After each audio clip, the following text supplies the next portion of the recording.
बात आज की चैनल के कार्यक्रम आर पार में मैं सुरेंद्र चतुर्वेदी आपका स्वागत करता हूं। दोस्तों, फलौदी का सट्टा बाजार कितना बेवकूफ़ कितना होशियार, सट्टेबाजों के आंकलन में शामिल नहीं है अंडर करंट। क्या है विशाल मतदान के पीछे का सत्य, आइए इस बात पर चर्चा करते हैं।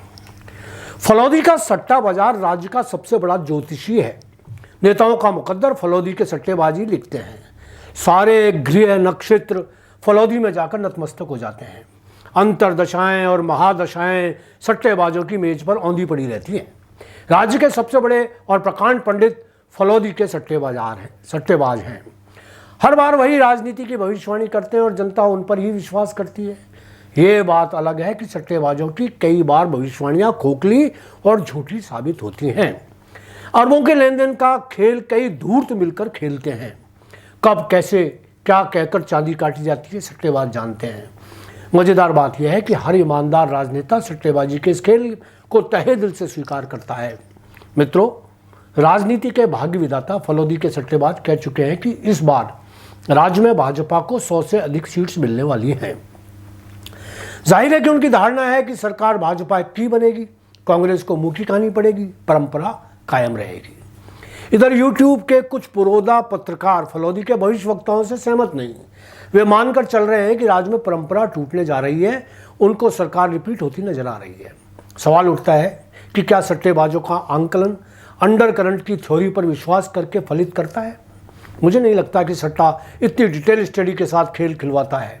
इस बार भी यही अंडर करंट समीकरण बिगाड़ रहा है। भाजपा और कांग्रेस दोनों ही दलों ने टिकट बांटने में एक सी तरकीब इस्तेमाल की है। दोनों ही दलों ने एक ही फार्मूले पर टिकट चाहने वालों की अग्नि परीक्षा ली।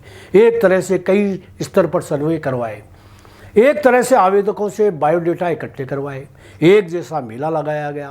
दावेदारों को महसूस करवाया गया कि इस बार टिकट ग्राउंड रिपोर्ट पर ही दी जाएगी, मगर बाद में दोनों ही के दिल्ली दरबार धरे रह गए। भाजपा में जुड़वा भाइयों के सर्वे, संघ परिवार की लिस्ट धरी रह गई। कांग्रेस में सोनिया गांधी, राहुल और प्रियंका की सलाहें किसी काम नहीं आई। यहां तक कि जिस बेजा तरीके से शांति धारीवाल को टिकट मिला, यह तय हो गया कि दोनों दलों के हाईकमान मिट्टी के मादो साबित हुए। राज्य के स्थानीय नेताओं ने जमकर अपनी मर्जी चलाई, अपने समर्थकों को मन मुताबिक टिकट दिए। सारी नैतिकता निर्वस्त्र हो गई। क्या फलौदी ने इन बेईमानियों का आंकलन किया? क्या इस बात को ध्यान में रखा गया कि सर्वे रिपोर्ट्स में किन लोगों को टिकट मिलनी चाहिए थी? क्या जिताऊ चेहरों को वास्तव में टिकट दिया गया? अपनी अपनी पार्टी के बदनाम और हराऊ नेताओं को टिकट देकर कृतार्थ किया गया। भाजपा और कांग्रेस दोनों ही दलों में नए चेहरों को टिकट न देकर पुराने जन विरोधी चेहरों को फिर से मतदाताओं का जी जलाने के लिए उतार दिया गया।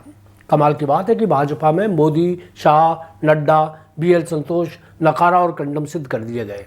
ऐसे में जिनको टिकट मिले उनको जनता अस्वीकार करने के मूड में है। बागियों ने जनता के सामने बेहतर विकल्प खड़ा कर दिया है। यही वजह है कि फलौदी के सट्टेबाज जनता के दिल में क्या चल रहा है पढ़ नहीं पा रहे। मैं सट्टेबाज चाहे कहीं के हों, उन पर यकीन नहीं करता। यही वजह है कि राज्य में बनने वाली अगली सरकार के बारे में सट्टेबाजों की जुबान नहीं बोल रहा। इस बार चौंकाने वाले परिणाम सामने आएंगे। फलौदी धरी रह जाएगी। भाजपा ने भगवा और सनातन का जो कार्ड खेला वह निश्चित रूप से कमाल का था। उम्मीद थी कि इस कार्ड से हिंदू मत संगठित हो जाएंगे और भाजपा के सारे घोड़े जीत जाएंगे, मगर यही कार्ड भूल बन गया है। हिंदू संगठित न होकर मुस्लिम मतदाता एक मुश्त सामने आए। मतदान प्रतिशत के आंकड़े देखिए तो पता चलेगा कि पूरे राज्य में मुस्लिम बाहुल्य क्षेत्रों में 85% से लेकर 88% तक मतदान हुआ। यही नहीं, हम वर्तमान सरकार पर आरोप लगाते रहे कि उसके कार्यकाल में महिला उत्पीड़न और महिला अपराध की वारदातों ने देश भर में खबरें कमाई, मगर मतदान में पाया गया कि राज्य में पुरुषों से ज़्यादा महिलाओं ने मतदान किया। यह सहभागिता क्या भाजपा के हक में जा रही है? क्या यह कहीं कांग्रेस की महिला कल्याणकारी योजनाओं की प्रतिक्रिया तो नहीं?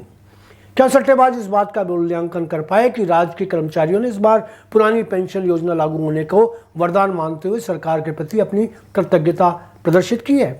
राज्य के जिस भी मतदाता ने किसी भी सरकारी योजना का लाभ उठाया, क्या वह सरकार के खिलाफ मतदान करेगा?